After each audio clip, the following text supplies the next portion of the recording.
سابق سفارتکار جمیل احمد ہمیں جوائن کر چکے ہیں، اس پر ان سے بات کریں گے۔ جمیل صاحب، آپ کو لگتا ہے کہ معاملہ کسی طور حل ہوگا؟ آج عباس عراقچی مختصر وقت کے ساتھ اسلام آباد آ رہے ہیں اور امریکہ پر اندرونی اور بیرونی بہت زیادہ دباؤ بھی ہے۔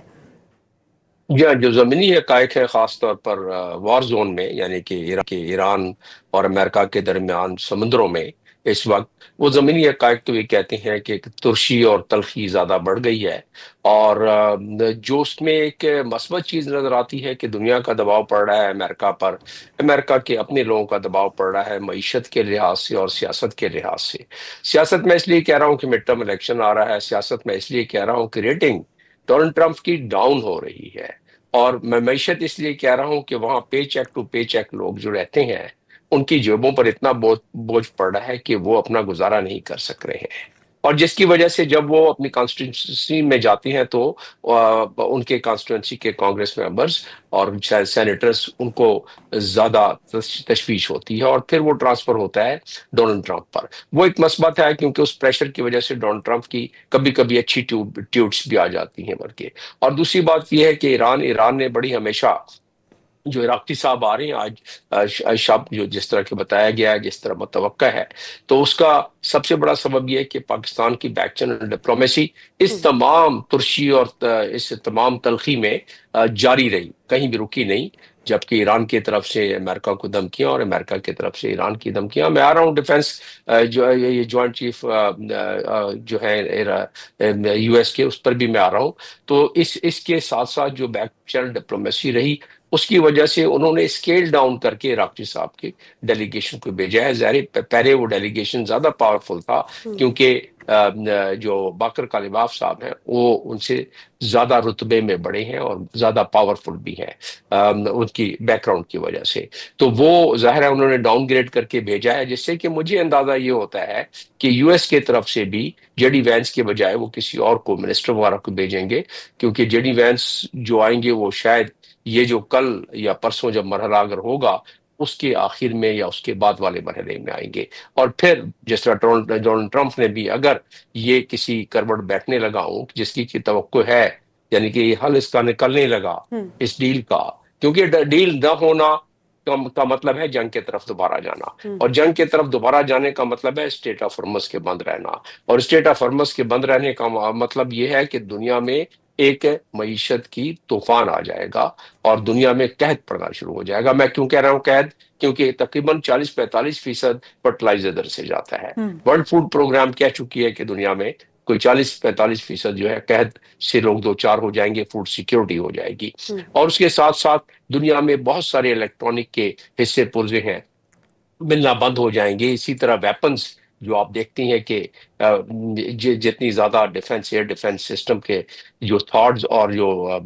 ان کے میزائلز ہیں پروٹیکٹ کرتے ہیں پیٹریاٹ، وہ ان کو بنانے میں دشواری ہو جائے گی، کہ ہیلیم نہیں ملے گا، سلفر نہیں ملے گا، ایلومینیم نہیں ملے گا، یہ تمام کام آتے ہیں اس معاملے میں۔ اس تفصیل کو میں ادھر چھوڑتے ہوئے آ جاتا ہوں پیٹ ہیگسیٹ پر۔ پیٹ ہیگسیٹ نے بہت ساری چیزیں ریپیٹ کی ہیں آج، اور ریپیٹ کی ہیں کہ اپنی کارکردگی بتائی ہے کہ ہمارے سولجر جو ہے بڑے جواں مرد ہیں، انہوں نے بہت بہادری کا مظاہرہ کیا ہے، ہم نے جہاز پکڑے ہیں، ہم نے انٹرنیشنل واٹر سے پکڑے ہیں، ہم نے لیگل چیز فریم ورک کو ذہن میں رکھتے ہوئے پکڑا ہے، یہ ان کا دعویٰ ہے۔ اور پھر وہ الزام لگاتے ہیں کہ ایرانینز نے اپنے ہی لوگوں کو 45,000 کو مار دیا ہے، وہ ٹیررسٹ ہیں، IRGC والے۔ تو یہ اس کا مطلب یہ ہے کہ یہ ایک میکسیمل، جو ایک زیادہ ترشی والی بات کرنے والے شخصیت جانے جاتے ہیں، پیٹ ہیگسیٹ۔ اور اسی طرح اب جب جے ڈی وینس نے اگر بیان دیا اس پر، تو ظاہر ہے وہ بڑا زیادہ ڈپلومیٹک سمجھا جائے گا، اور وہ ہمیشہ اسی حساب سے دیتے ہیں۔ اور پھر اس کے بعد انہوں نے ڈونلڈ ٹرمپ کے بارے میں پیٹ ہیگسیٹ نے جو ابھی پریس کانفرنس کی ہے اس میں اعادہ کیا ہے کہ وہ بالکل چاہتے ہیں کہ یہ آل ٹائم سے زیادہ، اس سے پہلے کبھی کسی پریزیڈنٹ نے ان معاملات کے سامنے فیس نہیں کیا، انہوں نے فیس کیا ہے، اور ہم نیوکلیئر ویپنز جب تک ابینڈن نہیں کرے گا ایران، یہ تو پہلے سے بات چل رہی ہے نا، یہ ڈیلی تقریباً اس پر بیان آتا تھا پہلے بھی اور اب بھی۔ اور ایران نے کب کہا کہ ہم نیوکلیئر ویپن بنانا چاہتے ہیں؟ لیکن امریکن کہتے ہیں کہ نہیں، آپ کے پاس ایسا کوئی ساز و سامان ہی نہیں ہونا چاہیے، ایسی کوئی نالج نہیں ہونی چاہیے، ایسے ٹولز نہیں ہونے چاہیے کہ آپ اگر تھوڑی انریچمنٹ کریں گے تو یعنی جو ان کا تو حق بنتا ہے نا کہ وہ 3.67 کریں جو ان کو این پی ٹی میں دیا ہوا ہے، جو انٹرنیشنل قانون میں دیا ہوا ہے. تو یہ آج انہوں نے پیٹ ہیگسیٹ نے یہی بات کی ہے کہ ان کو بالکل ابنڈن کرنا پڑے گا. اور اگر پچھلے نکات سے اگر آپ اس کو جوڑیں تو محسوس یہ ہوتا ہے کہ وہ اب بھی اسی بات میں ڈاکٹر وزد ہے جمیل صاحب، کہ قطع کلامی کی معذرت، لیکن آپ ہی کی بات میں ایڈ کرنا چاہوں گی، ایک حق ان کو دیا گیا ہے انٹرنیشنل آرگنائزیشن کی جانب سے. کوئی ملک کسی دوسرے ملک کو انہی کے بنیادی حق سے محروم رکھنے کی خواہش کر ہی کیوں رہا ہے؟ وہ اس لیے کر رہا ہے کہ ان کے ذہن میں یہ ایک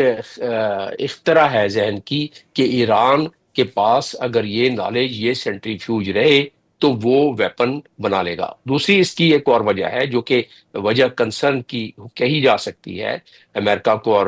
P5+1 کو، جنہوں نے JCPO کروایا تھا اور اس کے بعد ڈونلڈ ٹرمپ اس سے واک آؤٹ کر گیا، اس کو ردی میں پھینک دیا. تو ایران نے 60% اس کو اپنے کر لیا افزودگی. سائنسدان یہ کہتے ہیں کہ 60% افزودگی جب ہو جائے تو اس کے بعد بس پھر ہفتوں اور مہینوں کی بات ہوتی ہے، ویپن بنایا جا سکتا ہے. اس کے لیے وہ بار بار 450 کلو گرام جو انرچ مٹیریل ہے، اور یہ آپ نے جو آج بھی جو پریس کانفرنس ابھی سنی چند لمحے پہلے، اس میں بار بار یہ ویپن کی بات کر رہے ہیں، ویپن گریڈ کی. وہ اسی لیے کر رہے ہیں کہ 450 ان کے پاس جو KG پڑا ہوا ہے 60%. اور واضح رہے کہ پچھلی دفعہ جب JCPO ہوا تھا تو 20% سے زیادہ ان کے پاس انریچمنٹ نہیں تھی، اور وہ زیادہ تھی، وہ 1200 KG کے قریب تھی ان کے پاس اس وقت. تو اب وہ بضد ہے کہ اس کو امریکہ کے حوالے کیا جائے. ایران کبھی نہیں چاہتا ہے کہ امریکہ کے حوالے کیا جائے. میرا خیال ہے نیگوسیشن کے دوران کوئی ایسا فریم ورک بننے میں کامیابی ہو جائے گی پاکستان کی میڈیشن سے، کہ جس میں کوئی ایسا فریم ورک جس میں اوور سائٹ ہو جائے 2-3 ملکوں کی، پاکستان بھی اس میں شاید شامل ہو جائے. اور رشیا، پاکستان میں کیوں کہہ رہا ہوں کہ پاکستان ہر لحاظ سے سرٹیفائیڈ ہے کہ پاکستان کے نیوکلیئر نظام وہ بہت ہی زیادہ، ایک ان کا کمانڈ اسٹرکچر بڑا اچھا ہے اور ان کا کنٹرول سسٹم بڑا اچھا ہے. تو ہو سکتا ہے کہ پہلے تو صرف رشیا تھا جو لے گیا تھا، ہو سکتا ہے اس دفعہ کوئی ایران اس چیز پر راضی ہو اور امریکہ ایک کنسورشیم بنا کے اپنی نظر میں رکھیں اس کو جہاں بھی رکھیں. تو یہ تو اس میں ہو سکتا ہے. لیکن اب دوبارہ آ جاتے ہیں اس بات پر کہ جوائنٹ چیف آف سٹاف نے ان کی جو بات کی ہے، انہوں نے کہا یہ بلاکیٹ تو کنٹینیو رہے گا. ظاہر وہ ڈونلڈ ٹرمپ بھی کہہ چکے ہیں. اب یہ ایک اسٹیکنگ پوائنٹ ہے جس میں کہ ایران کہتا ہے کہ بلاکیٹ ہٹاؤ تو آگے بات کیا جائے، لیکن پھر بھی راکٹی صاحب آ رہے ہیں.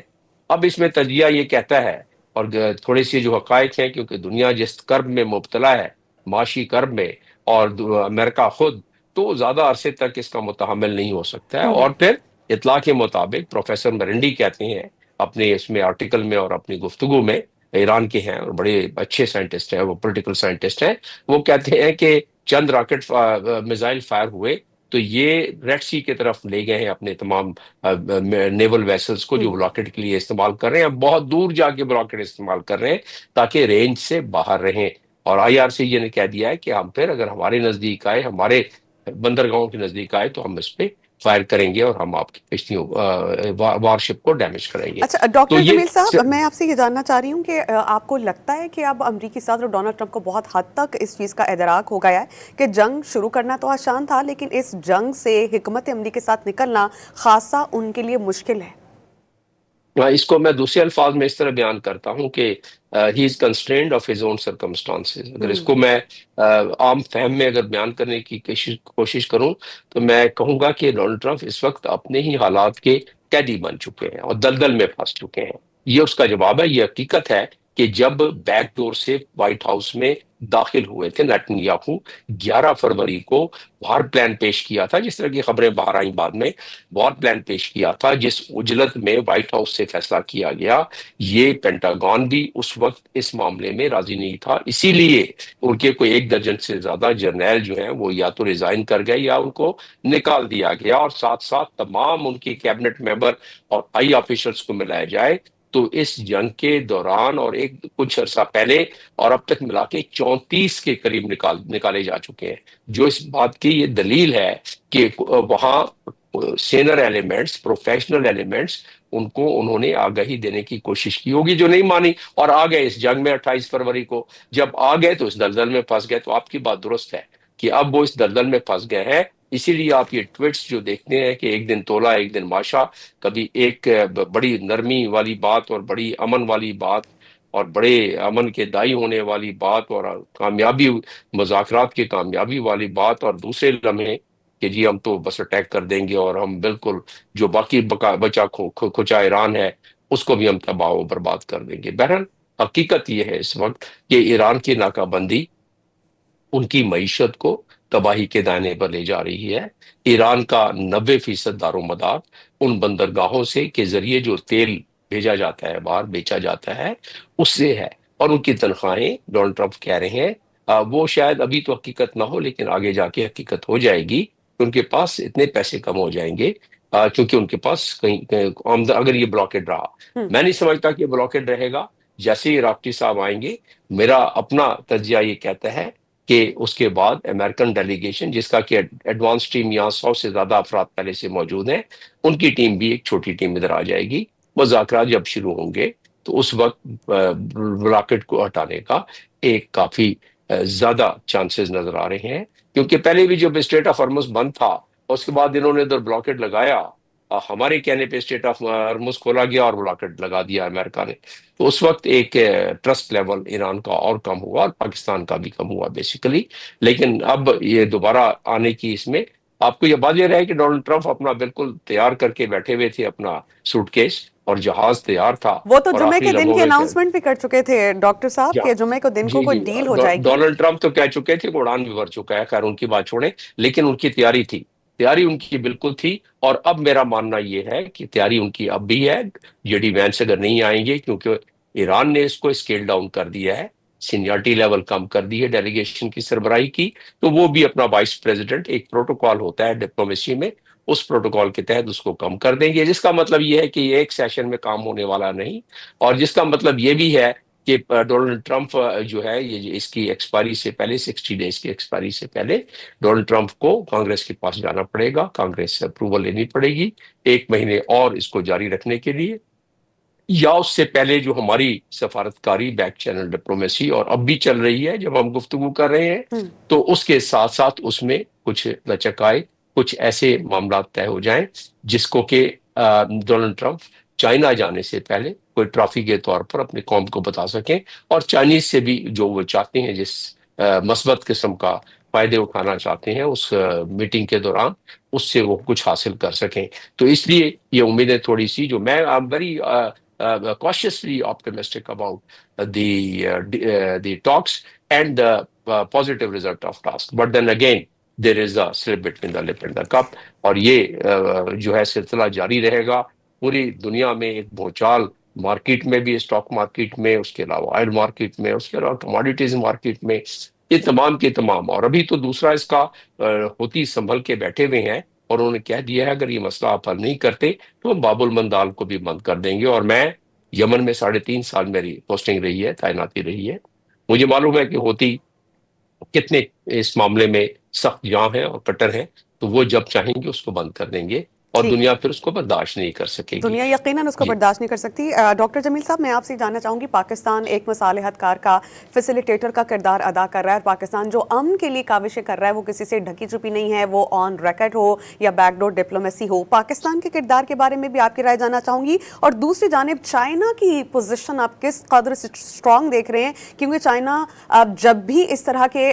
معاملات میں انٹر ہوتا ہے تو بہت ڈھکے چھپے طریقے سے، لیکن آپ دیکھ رہے ہیں کہ چائنیز نے بہت کھل کر واضح پوزیشن لی ہے، ٹویٹس بھی کی جا رہی ہیں، بیانات بھی دیے جا رہے ہیں اس جنگ بندی سے متعلق۔